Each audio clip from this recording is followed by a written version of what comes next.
ఓసూరుకి airport కావాలా అయితే ఈ జాగాలో కూడదు, ఎయిర్పోర్ట్ ఇక్కడ రాకూడదు అనే దాంట్లో మీతో మేము ఉన్నాము. 2 పాయింట్లు చెప్పాను. నెక్స్ట్ ఈ ఇష్యూని మా తరపున ఇంకా మోడీ గారి వరకు ఎత్తుకోపోయి రైతులు కడుపు కొట్టే ప్రాజెక్టు యావది எந்த விவசாய நிலத்தையும் அடித்து எடுத்து அப்பேற்பட்ட விமான நிலையம் எங்களுக்கு தேவை இல்லை என்பதிலே நான் உங்களோடு உறுதியாக இருக்கிறேன்.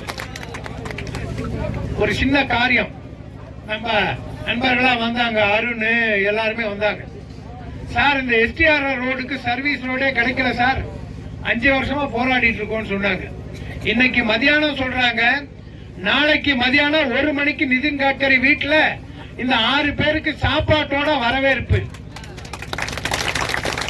ஒரே கையெழுத்துல அருமைக்குரிய நம்முடைய மத்திய அமைச்சர் நிதின் గడ్కరీ గారు ఒక సంతకంలోనే 44 కిలోమీటర్కి కంటిన్యూగా సర్వీస్ రోడ్ ఇచ్చిన హిస్టరీ ఈ ఒసూరు రైతులకే ఉంది, వేరే ఊరికి లేదు.